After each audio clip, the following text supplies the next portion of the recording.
자기 자신에게 주의를 두시기 바랍니다. 스님 얘기를 굳이 들으려고 하지 않으셔도 이제 자기 자신에게 주의만 기울이고 있으면 이미 이제 들리게 되어 있습니다. 지난 시간에는 이제 사티파타나 대념처경 신념처 부분에서 분명하게 삼파자냐 지혜에 대해서 어떻게 이제 관찰을 시작해야 하고 어떻게 관찰을 지속해 나갈 때 이렇게 적당함과 적당하지 않음, 이익이 있는가 없는가 이러한 지혜들이 자동으로 함께 작용을 하게 되는가. 그리고 이제 좀 더 나아가서는 정신과 물질에 대한 이해의 과정, 그리고 원인과 결과, 이런 자연적인 현상들에 대한 이해의 과정들이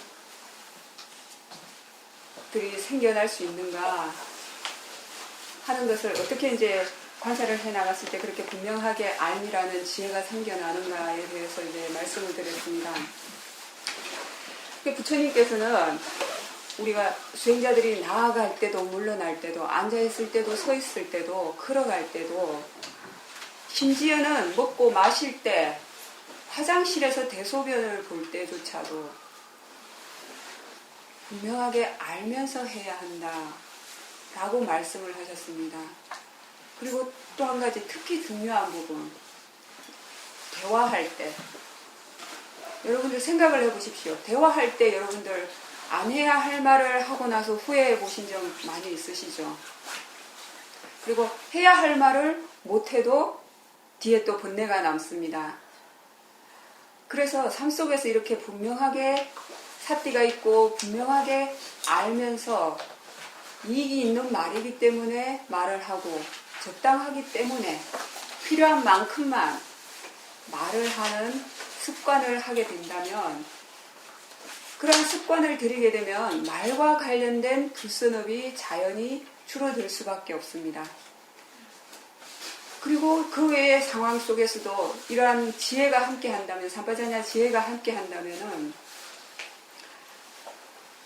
몸으로, 입으로, 마음으로 짓는 불선업으로부터 자유로워지게 됩니다. 그런 불선업들을 삼가하는 생활을 하게 되면 자연히 마음속이 안정되고 고요할 수밖에 없어요. 그 마음이 그렇게 안정되고 고요한 것이 바로 사마디입니다. 그래서 일부러 여러분들이 어떤 특정한 대상을 집중해서 일부러 수행을 해서 사마디를 만들어야 하는 것이 아니라, 마음의 안정됨을 만들어야 하는 것이 아니라 일상의 삶 속에서 여러분이 행동하면서 사람들을 만났을 때 대화하면서 지혜와 함께, 어떠한 지혜, 이익이 있는지 없는지, 적당한지 적당하지 않은지를 분명하게 아는 지혜와 함께 생활을 하게 된다면 자연스럽게 마음속에 안정됨, 고요함, 편안함이 생길 수밖에 없습니다. 그것이 바로 사마디입니다. 일부러 제3의 대상을 선택해서 집중을 해서 생기는 사마디보다 일상의 삶 속에서 이 삼파자냐 지혜와 함께 함으로 인해서 생기는 마음의 사마디, 안정감이 더 힘이 강하고 더 중요한 부분입니다. 지난번에 이제 초창기 때 제가 왔을 때 본문을 하면서 말씀을 드렸지만, 다시 한번 여러분들이 일상의 삶 속에서 신구의 삼업, 즉 몸으로, 입으로, 마음으로 잘못할 수 있는 허물, 불선업 10가지에 대해서 다시 한번 말씀을 드리겠습니다. 첫 번째, 몸으로 할 수 있는 불선업, 이 몸으로 행할 수 있는 이 3가지 불선업을 삼가했을 때 여러분은 근본적으로 마음의 안정감, 고요함이 생길 수가 있습니다. 기억나시는 분 한번 말씀을 해보세요. 몸으로 할 수 있는 불선업. 예, 살생하는 것. 그 다음에 또 한 가지. 투도. 예, 투도, 훔치는 것. 주지 않은 물건을 가지는 것. 3번째, 한 가지. 잘못된 음행. 이 3가지를 반드시 삼가했을 때 이제 마음은 근본적으로 편안할 수 있습니다. 부처님께서는 그 어떤 것도 하지 말라라고 일부러 강요하신 것이 없어요. 근데 적어도 5개에 있어서만큼은 불자라면 꼭 지켜라. 그리고 마음이 정말 안정되고 고요한 상태로 살고 싶다면 이 10가지 불선업을 반드시 삼가해라. 근데 수행이라는 것을 여러분 어떻게 특별하게 따로 생각하지 마세요. 어떤 특별한 수행 주제를 챙겨서 수행을 한다는 것은 그것은 어떻게 보면 어쩌면 좀 더 차원 낮은 수행일 수 있어요. 일상의 삶 속에서 이 신고의 삼업을 늘 삼가하는 행동을 한다면 그 자체가 바로 수행인 것입니다. 그렇게 삼가하는 행동을 할 수 있도록 하기 위해서는 반드시 사띠가 있어야 하는 거예요. 사띠만으로는 또 안 돼. 뭐가 또 있어야죠? 지혜가 있어야 돼요. 삼바자냐 지혜가 있어야 돼요. 이익이 있는가 없는가, 적당한가 적당하지 않은가를 아는 이익이 늘 함께 작용을 해야 하는, 그러니까 지혜가 늘 함께 작용을 해야 하는 거예요.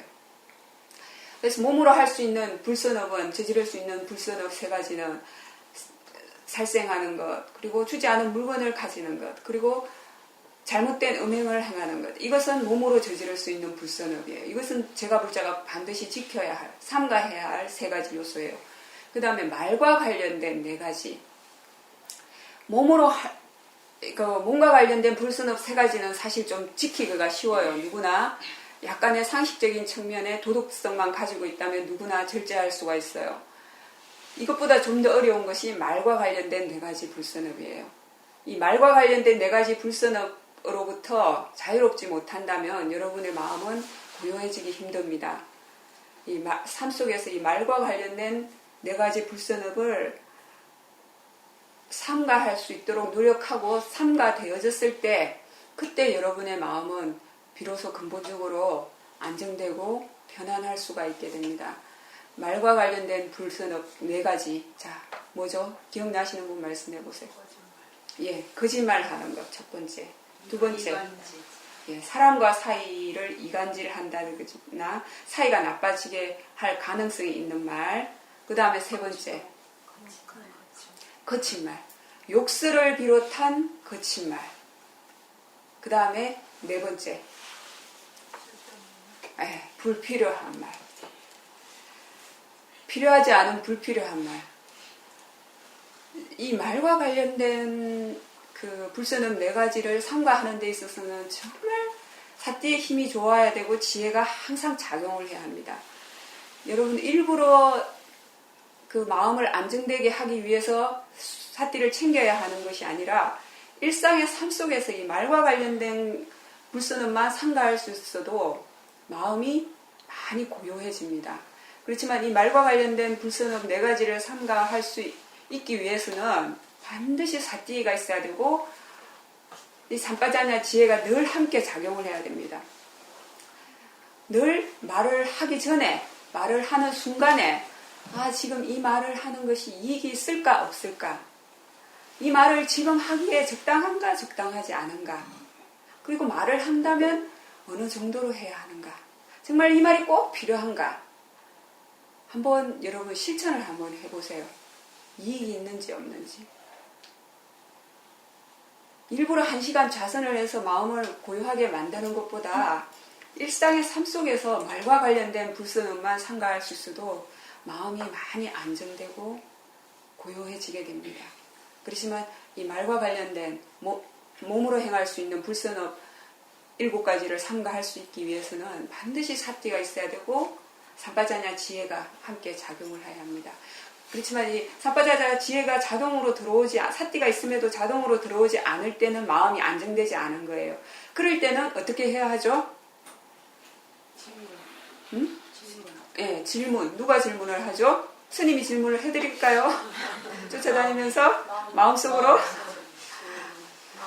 스스로, 자기 스스로 하는 거예요. 자기 스스로. 그것이 뭐냐, 스스로 질문을 할 줄 안다는 거면 뭐냐 하면은 스스로 생각할 줄 아는 지혜를 사용하는 거예요. 자기 스스로 생각할 줄 아는 지혜를. 이 스스로 사유할 줄 아는 지혜를 잘 활용을 하세요. 이 사유할 줄 아는 지혜도 지혜의 한 종류라고 여러 번 말씀을 드렸습니다. 이 지혜도 자꾸 개발을 해야 합니다. 개발을 했을 때 이 지혜의 힘이 더 좋아지게 됩니다. 이제 가끔 그리고 또 그러는 분들이 있어요. 예전에 그 미얀마에 있을 때 세우민에서 어느 분이 그 사야독께 와서 이렇게 여쭙더라고요. 자선을 하느라고 앉아 있으면 마음속에 사야독께서 나타나셔서 사야독께서 나타나셔서 이렇게 해라 저렇게 해라 이것은 옳다 저것은 잘못되었다 사야독께서 다 나타나셔서 이렇게 가르쳐 주신대요. 어떻게 생각하십니까? 응? 사야독께서 정말 신통이 뛰어나셔서 그 수행자들 마음속에 일일이 놔두셔서 그렇게 일일이 가르쳐 주실까요? 이렇게 참고로 말씀을 드리는데 여러분들이 마음속으로 생각할 수 있는 모든 것, 나타나는 모든 현상들, 특히 자선을 하면서 나타나는 모든 현상들은 다 마음이 생각하는 겁니다. 그 자신의 성향에 따라서 혹은 자신이 들어둔 것에 따라서 혹은 자신이 관심을 가지는 분야에 따라서 그런 자신의 머릿속에 가지고 있는 정보에 따라서 마음이 만들어내는 환상입니다. 그래서 어떤 사람은 자선을 해서 마음이 좀 고요해지며 부처님이 나타나기도 하고 어떤 사람은 또 무서운 형상이 나타나기도 해요. 다 마음이 만들어낸 겁니다. 그것을 마음이라고 아셔야 돼요. 마음이 생각하는 것이라고 이해를 하셔야 됩니다. 떼자니아 사이도께서 뭔가 특정한 대상에 집중하는 수행을 처음부터 가르치지 않으시고 바로 사띠와 지혜의 힘을 키울 수 있도록 수행을 가르치는 이유 중에 하나도 바로 이것입니다.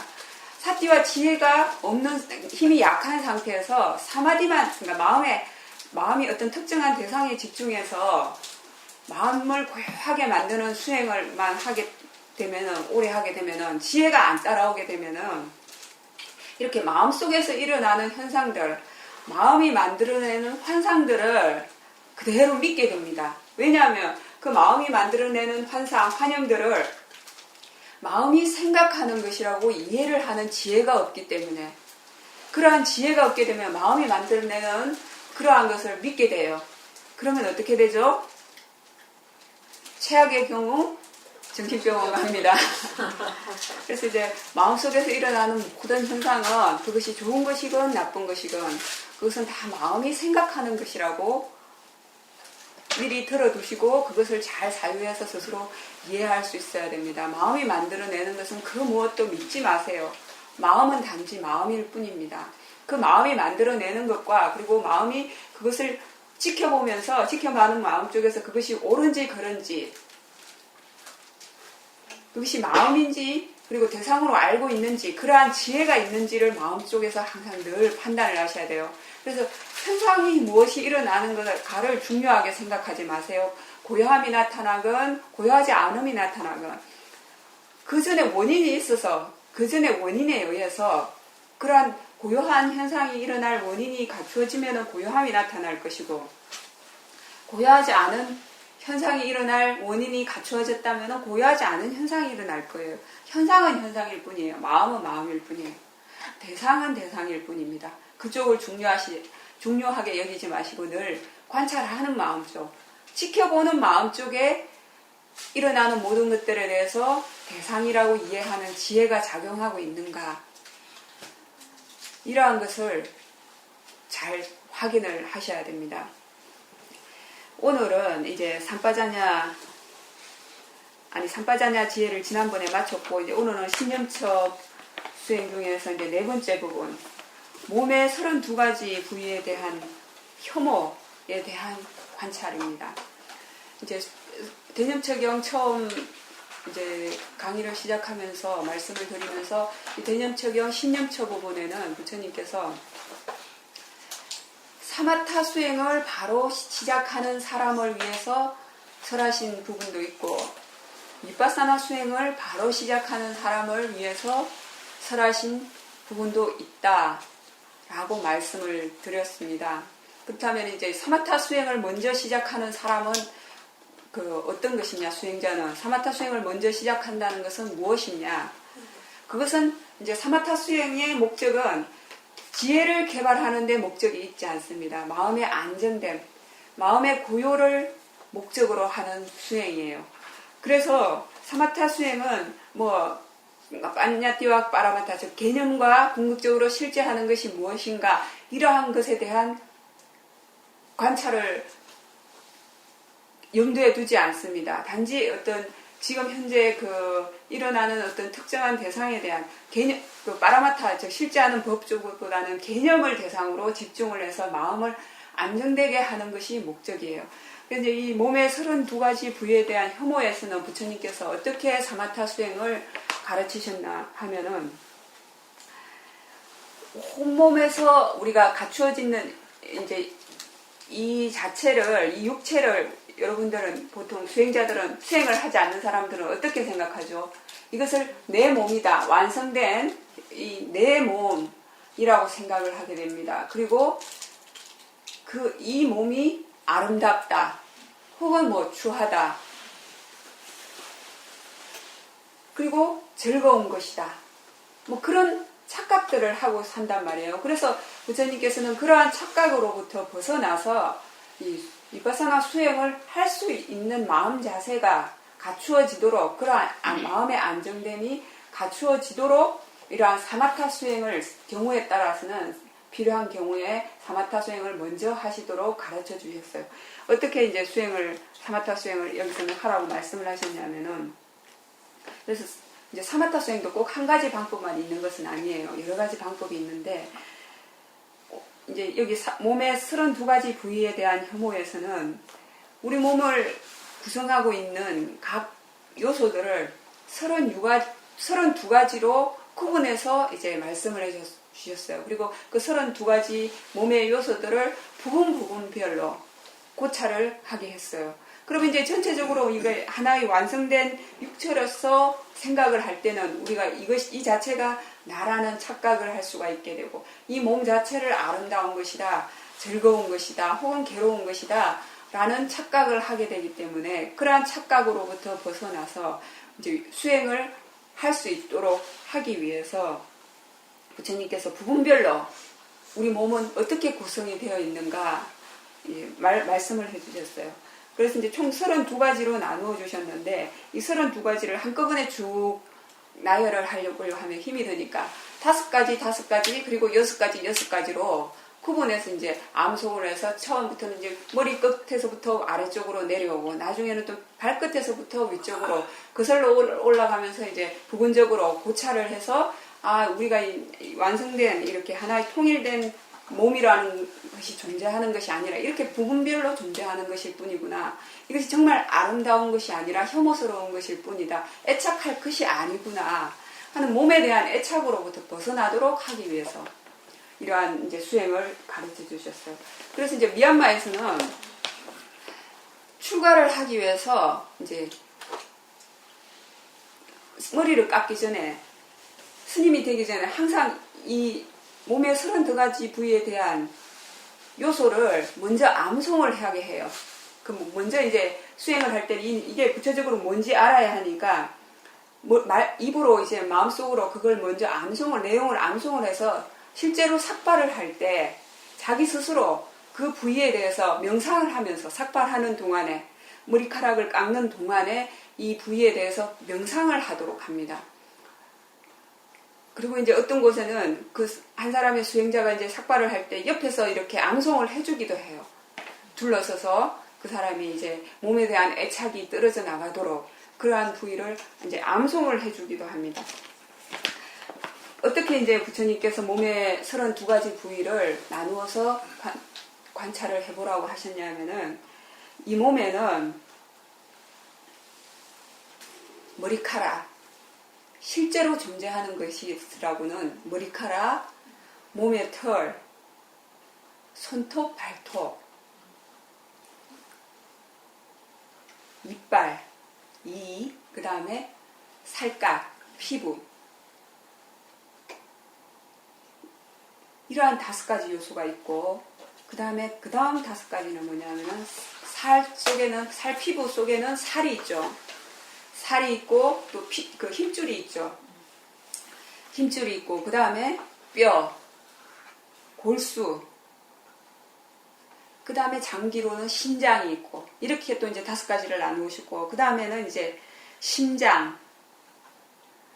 이제 손발톱이 나누어져서, 손톱, 발톱을 나누어서 이까지가 5가지고, 그 다음에 피부, 살, 힘줄, 뼈, 골수까지가 5가지고, 그 다음에 신장, 심장, 간, 흉막, 비장까지가 또 5가지고, 그다음 폐, 대장,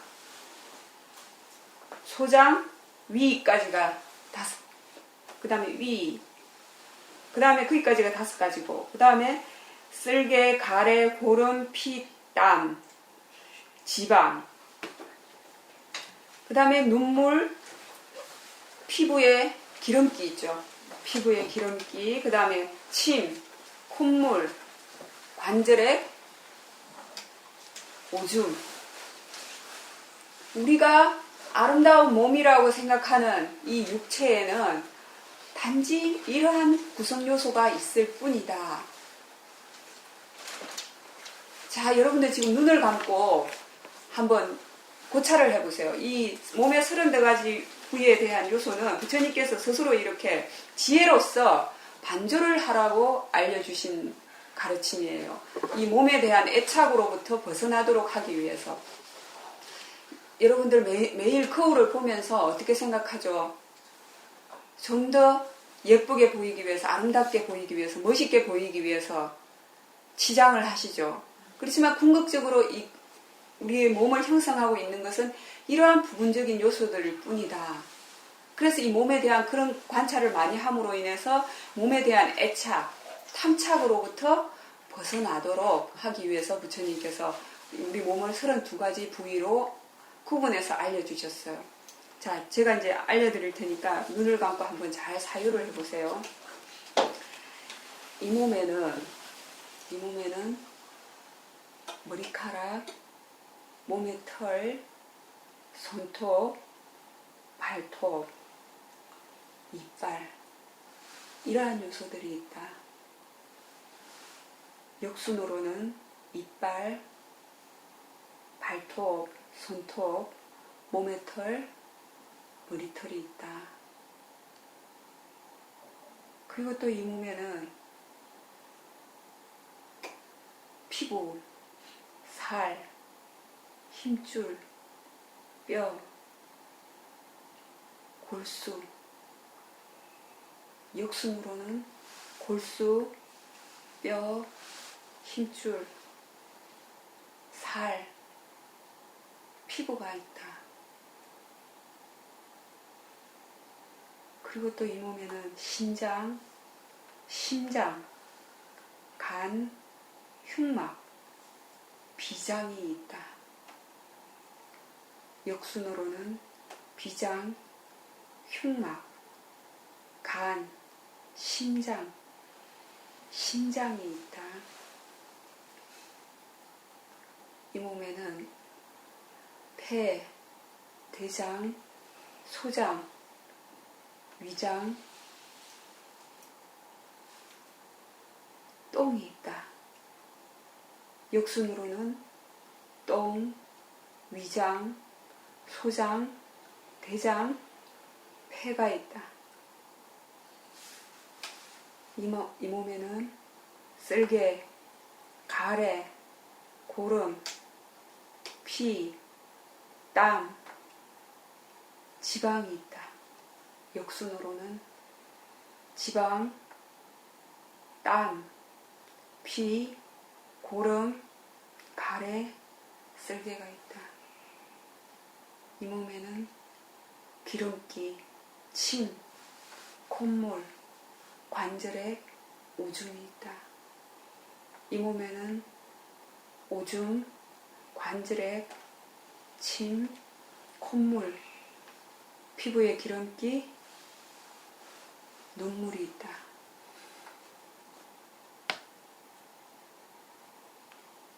어떻습니까, 여러분?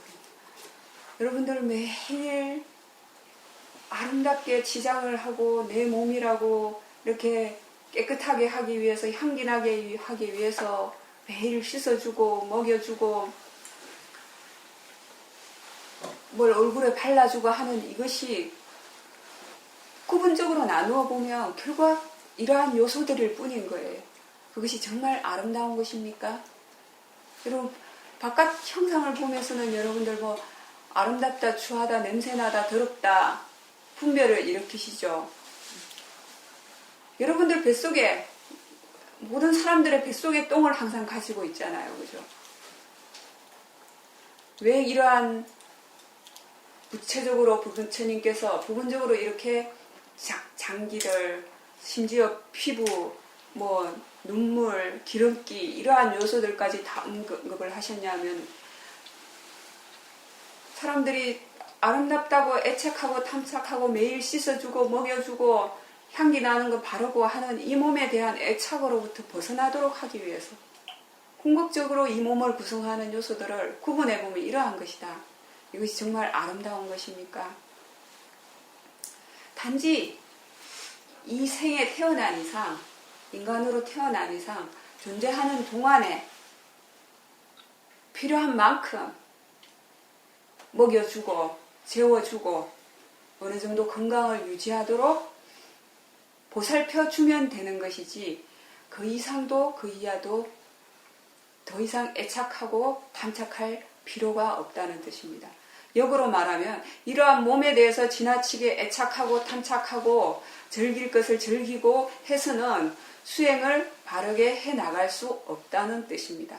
그래서 이제 부처님께서 여기서 몸의 32가지 요소에 대한 수행을 이렇게 해나가도록 하신 것은 이 몸에 대한 애착, 탐착으로부터 좀 벗어나서 마음이 안정되도록 해서 나중에는 이제 궁극적으로 윗바사나 수행을 할 수 있도록 하기 위해서 이제 이렇게 설하신 것입니다. 그렇지만 이제 처음 수행을 시작하는 방법적인 측면에서 이 몸의 32가지 부위에 대한 혐오는 윗바사나 수행 자체에 속하는 것은 아니고 사마타 수행에 속합니다. 왜냐하면 이것은 개념을 대상으로 하는 거잖아요. 그죠? 머리카락, 몸의 털, 손톱, 발톱, 이 하는 것들이 다 개념이에요. 그죠? 그러니까 이러한 개념을 대상으로 관찰하는 것은 사마타 수행입니다. 마음을 안정되게 하는, 그리고 너무 애착하고 탐착하고 하는 그러한 마음으로부터 벗어나도록 하기 위한 그러한 수행입니다. 그렇다면 이제 부처님의 모든 수행법은 이렇게 일시적으로 잠깐 그 마음을 안정되도록 하는 것이 궁극적인 목적은 아니에요. 부처님께서 가르치신 모든 수행은 궁극적으로 지혜가 생기도록 하는 것에 대한 목적이 있습니다.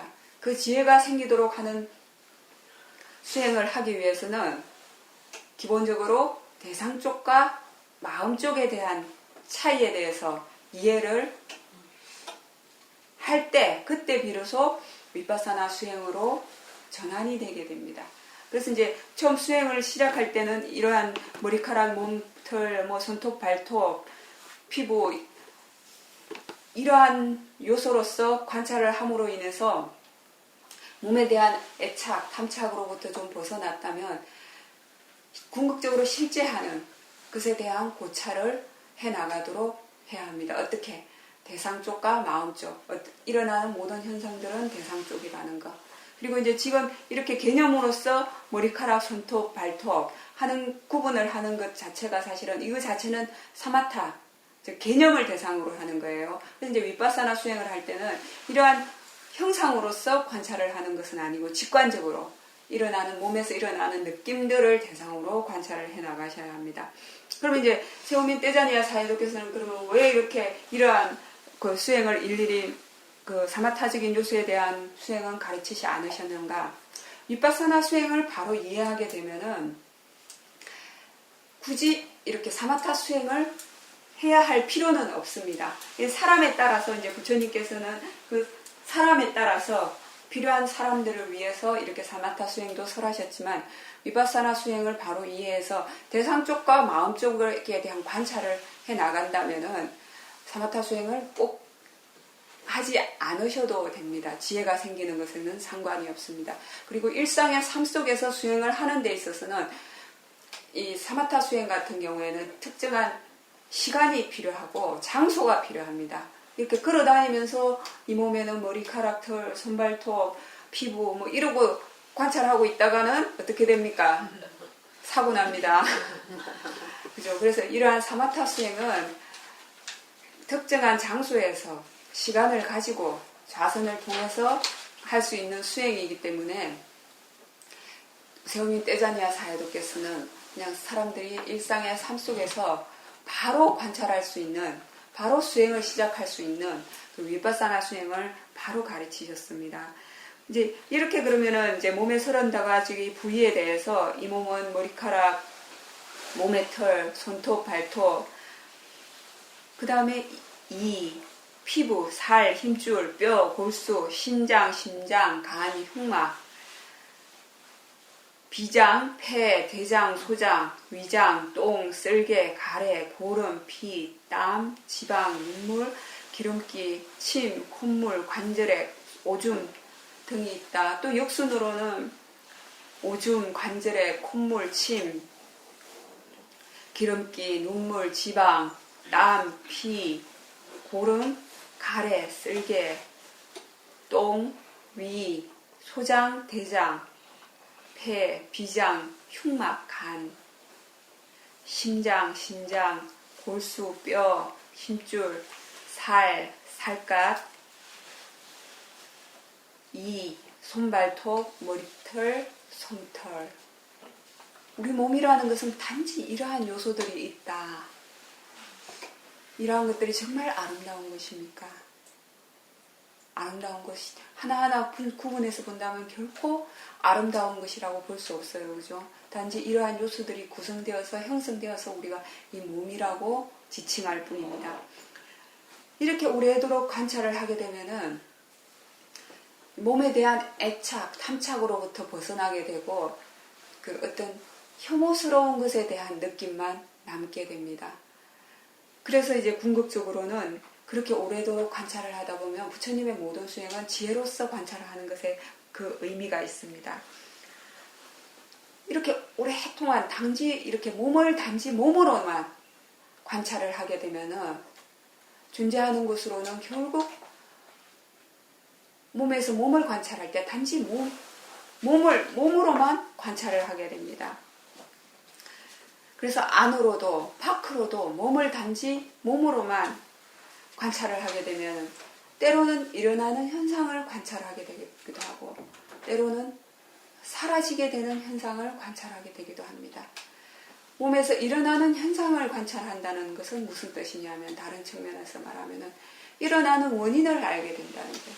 사라지는 현상을 관찰하게 된다. 일어날 원인이 닿게 되면 사라지게 되는 거예요. 일어나기도 하고 사라지게 되기도 하는 그러한 현상들을 관찰하게 될 때는 이미 지혜가 생긴 거예요. 그래서 단지 이러한 몸만이 존재하구나, 몸의 요소만이 존재할 뿐이구나 라고 마음챙김이 굳건해지고 알아차림이 굳건해지고 지혜만이 존재하고 마음챙김이 분명해진다면, 그러니까 분명한 알미, 분명한 삼바자냐 지혜가 함께 하게 된다면 더 이상은 가래, 이 몸에 대한 애착, 탐착, 존재하는 우주에 대한, 세계에 대한 가래, 탐착으로부터 벗어나게 되고 이 마음을 나라고 착각하는 잘못된 사견으로부터 벗어나게 됩니다. 그렇게 되면은 궁극적으로는 그 어떤 것에 대해서도 아무것도 움켜쥐지 않게 된다. 라고 부처님께서 말씀하셨어요. 아무것도 움켜쥐지 않는다라는 뜻은 더 이상 존재하는 모든 것에 대해서 집착심, 애착심, 탐착심이 전혀 남아있지 않다는 뜻이에요. 이것은 바로 난다말라 사야도께서는 이것은 바로 아라한 도화가의 지혜가 완전히 생긴 것이다 라고 말씀을 하셨어요.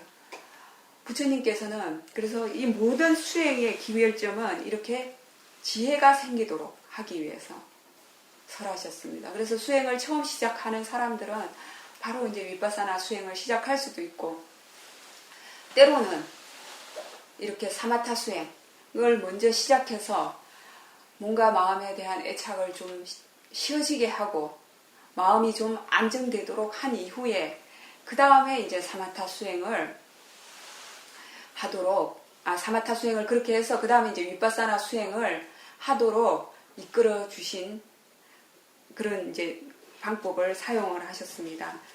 이제 그 다음으로 이제 부처님께서 일러주신 방법은 지수화풍 4대 우리 몸을 구성하고 있는 4가지 요소에 대한 관찰입니다. 조금 전에 말씀드린 몸의 32가지 부분에 대한 혐오에서는 사마타 수행을 먼저 시작하는 사람을 위해서 설하신 방법이라고 말씀을 드렸습니다. 지금 말씀드리려는 지수화풍 4대 4가지 근본 물질에 대한 관찰은 위파사나 수행을 바로 시작하는 사람을 위해서 설하신 방법입니다. 조금 전에 이제 몸의 32가지 부위에 대한 혐오에서는 이 몸을 머리카락, 몸털, 손발톱, 이러한 요소들로 구분했습니다. 이렇게 구분을 하는 것은 개념으로서 구분을 하는 것이었습니다. 그죠? 개념으로서 구분을 하는 것은 이제 해서 관찰을 하는 것은 개념을 대상으로 관찰을 하는 것은 사마타 수행이에요. 지금 말씀드리는 지수화풍 4대로서 관찰을 하는 것은 개념으로서 관찰을 하는 것이 아니라 실제로 궁극적으로 존재하는 것으로서 관찰을 바로 하는 것이에요. 이것은 위파사나 수행을 바로 시작을 하는 거예요. 궁극적으로 실제하는 법을 관찰을 하는 것은. 그래서 이제 이 지수화풍 4대에 대한 관찰은 어떻게 해야 하는가? 지수화풍 4대의 각각의 성질을 관찰을 하는 것입니다. 지수화풍 4대의 성질은 그러면 어떻게 관찰을 해야 하는가? 먼저 그 성질이 어떠한 것인가에 대해서 알아야 합니다. 그죠? 지수화풍 4대, 그 지대, 땅지자죠. 그죠? 이 땅의 성질이 있습니다. 지대에 그 고유한 성질이 있어요. 그 지대의 고유한 성질은 무엇이냐 하면은 딱딱하고 부드러운 것이 바로 지대의 성질이에요. 이 4대의 요소들은 서로 반대되는 요소가 함께 작용을 합니다. 자, 지금 여러분들 몸을 대상으로 주의를 한번 기울여 보세요. 딱딱한 요소가 있습니까? 없습니까? 있어요. 있죠, 그죠? 그 딱딱한 요소가 있다는 것을 아는 것이 바로 지대의 성질을 아는 거예요. 그 다음에 부드러운 요소가 있습니까? 없습니까? 예, 부드러운 요소도 우리 몸에는 작용을 합니다. 이 딱딱하고 부드러운 성질을 아는 것이 바로 지대의 성질을 관찰을 하는 거예요. 이 물질은 서로 반대되는 요소가 함께 작용을 합니다. 그래서 반대되는 요소가 늘 서로 함께 작용을 하면서 변화합니다. 그래서 딱딱한 성질이 작용을 할 때는 그 부분에 있어서는 부드러운 성질이 존재할 수가 없어요. 부드러운 요소가 존재하는 그 순간에는 딱딱한 성질이 존재하지가 않습니다. 이렇게 물질은 그 어떤 성질이 있냐면 이렇게 반대되는 법이 서로 변화하면서 끊임없이 순환하는 것, 끊임없이 생겨나고 사라지는 것이 바로 물질이라는 법이에요. 이 4대를 관찰하는 것은 이 변화하는 반대되는 법들이 서로 변화하는 것을 관찰을 해나가는 것이에요. 이 지대의 성질은 딱딱하고 부드러운 것을 관찰하는 것이 지대의 요소를 관찰하는 것이에요. 그 다음에 수대. 수대의 성질은 우리 몸에는 이렇게 흘러내리는 성질이 있다고 해요. 예, 그리고 또 이렇게 흘러내리고 유동하는 그런 성질이 있고, 그 다음에 이렇게 뭉치는 성질이 있어요. 이게 뭉치고 흩어지고 하는 것이 바로 이 수대 물의 성질이래요. 물의 고유한 성질. 우리 몸이 이렇게 뭉쳐져 있고, 우리 몸이 뭉쳐져 있죠, 그죠? 뭉쳐져 있고, 그 다음에 또 죽으면 어떻게, 썩으면 어떻게 돼요? 흩어지게 되죠. 그것이 바로 수대의 성질에 의해서 그런 것이에요. 그 이제 이 수대의 성질은 직접적으로 관찰하기는 힘들대요. 직접적으로 관찰할 수 있는 요소는 아니지만 다른 3대 그 수대를 제외한 지대와 화대와 풍대의 요소가 이 뭉쳐져서 작용을 할 수 있도록 이 수대가 그것을 음집시키고 또 흩어지게 하는 요소가 바로 이 수대의 성질이래요. 그래서 이제 이 사대의 성질을 관찰하는 데 있어서 수대는 직접적으로 관찰하기가 힘들고 나머지 세 가지 요소를 그 지대와 화대, 그 다음에 풍대의 요소가 더 두드러지게 드러나는데 이 수대는 그 속에서 함께 작용을 한다라고 이해를 하시면 됩니다.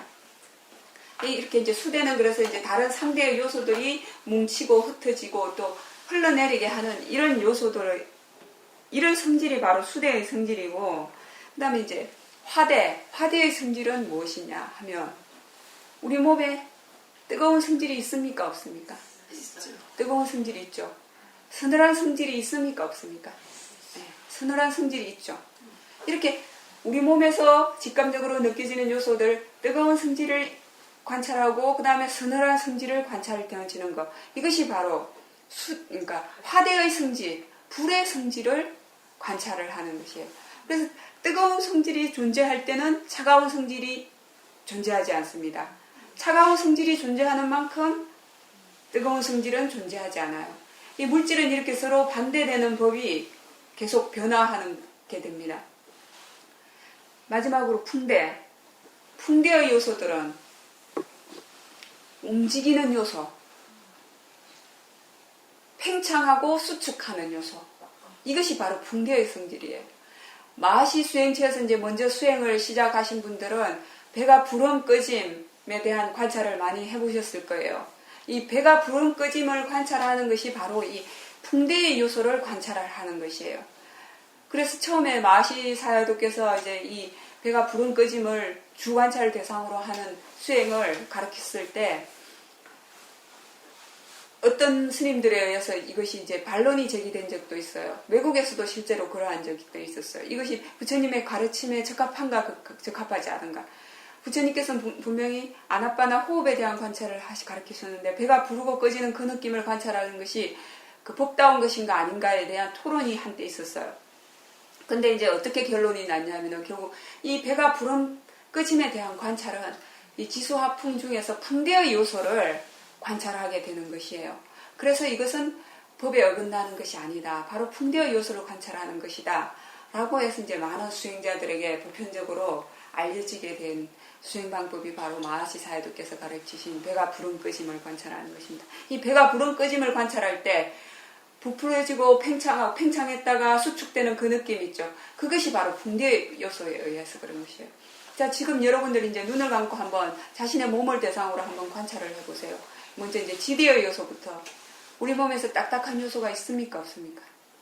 있어요. 자, 딱딱한 요소를 딱 직관적으로 주의를 기울이면 딱딱한 요소가 드러나죠. 그 다음에 부드러운 요소. 부드러운 요소도 드러날 겁니다.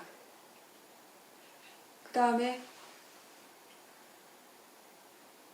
더운 요소가 있습니까? 없습니까? 있어요. 서늘한 요소 있어요. 존재합니다. 그 다음에 팽창하고 배가 부르는 느낌, 꺼지는 느낌을 한번 관찰해 보세요. 그러면 팽창하는 느낌이 있을 거예요. 그 다음에 수축하는 느낌이 있죠. 꺼질 때는. 수대의 요소는 흘러내리고 그러니까 뭉치고 흩어지는 요소인데 이것은 직접적으로 관찰이 되는 것이 아니라 나머지 세 가지 요소가 관찰이 되어질 때 함께 그 속에 작용을 하게 됩니다. 그래서 수대의 요소는 수행자들이 직접적으로 관찰할 수 있는 요소가 아니라고 합니다. 이렇게 또 서늘한 요소가 있을 때는 그 순간에는 더운 요소가 없습니다. 더운 요소가 강해지는 만큼 서늘한 요소가 없어요. 딱딱한 성질이 작용하는 곳에는 부드러운 성질이 존재하지 않습니다. 부드러운 성질이 존재하는 데는 딱딱한 요소가 존재하지 않아요. 팽창하는 성질이 작용할 때는 수축하는 성질이 없고 수축하는 성질이 작용할 때는 또 팽창하는 성질이 없습니다. 이 물질은 이렇게 서로 반대되는 법들이 끊임없이 생겨났다 사라지게 됩니다. 그래서 지수화풍 4대에 대한 관찰은 직접적으로 바로 윗바사나 관찰을 하도록 하신 수행이에요. 이렇게 뜨겁고 차가운 성질, 그 다음에 팽창하고 수축하는 성질들, 그 다음에 덥고 차가운 이러한 성질, 이러한 반대되는 법들이 끊임없이 생겨났다가 사라지게 됩니다. 그 어떤 느낌이건 그 어떤 성질이건 계속 있는 것이 있습니까? 계속 있다고 보시는 분들은 그 내용을, 개념을 보기 때문이에요. 이 물질의 모든 성질은 생겨났다가 사라집니다. 생겨날 원인이 있어서 생겨나고 생겨날 원인이 다하게 되면 사라지게 됩니다. 그래서 이 주사품 4대에 대한 관찰을 지속적으로 해나가게 되면 궁극적으로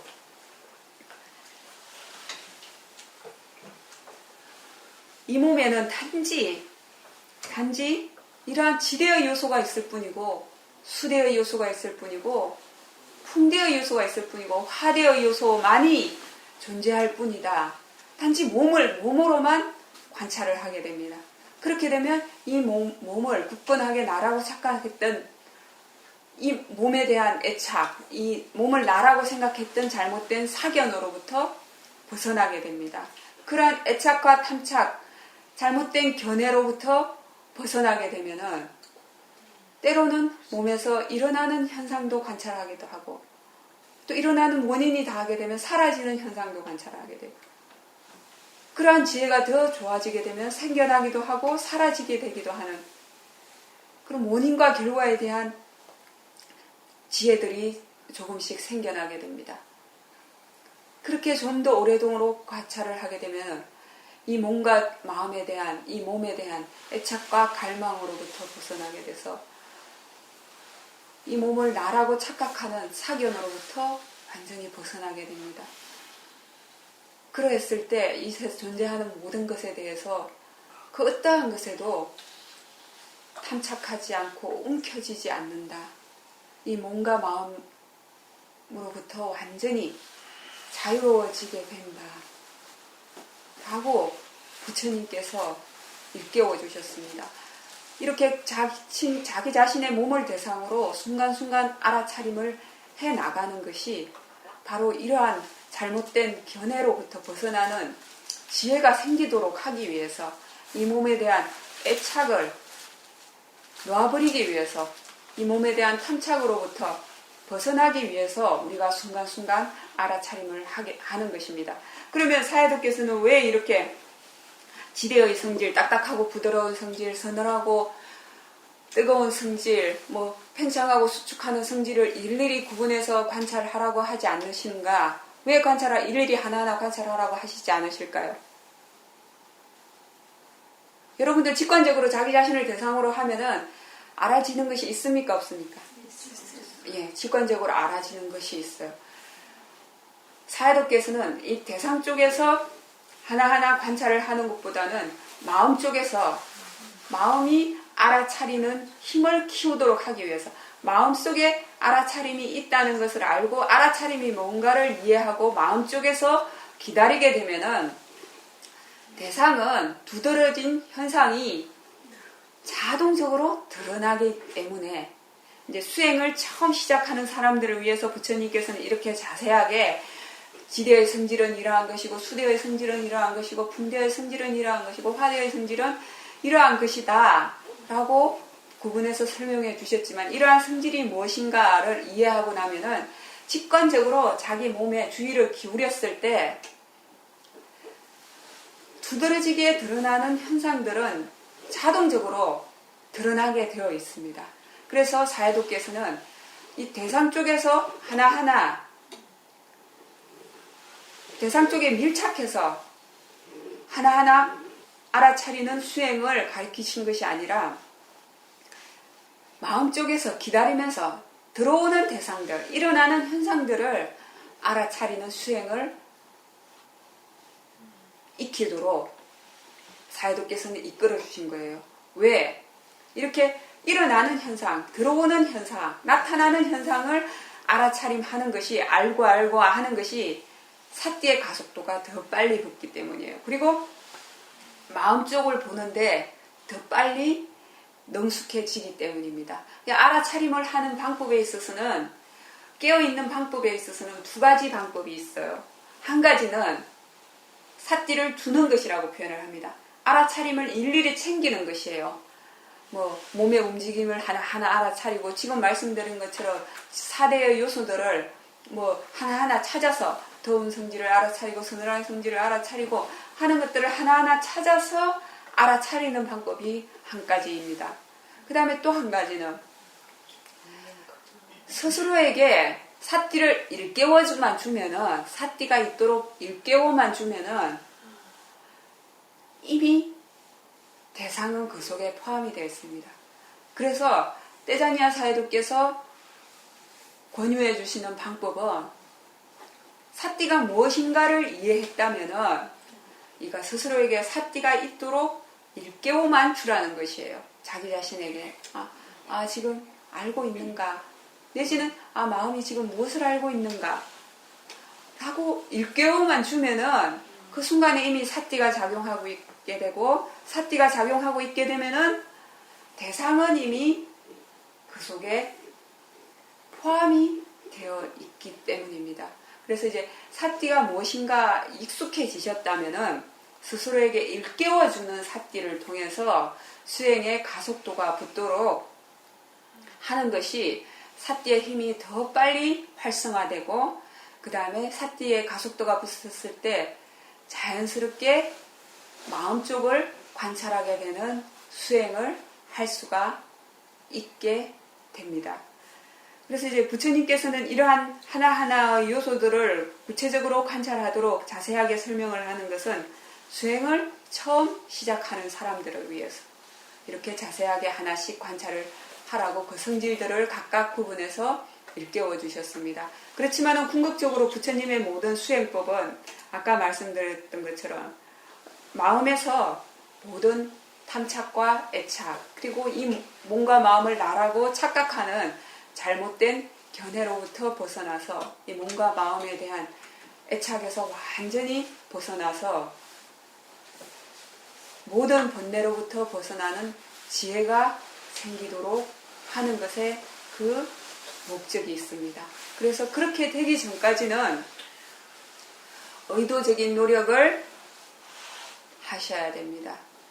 법이 자기 일을 할 때까지는 오늘 본문을 함께한 모든 존재들의 몸과 마음이 평안하고 이 본문을 통하여 이 본문을 인연으로 하여 모든 번뇌로부터 벗어나는 도화가의 지혜를 얻기를 기원합니다.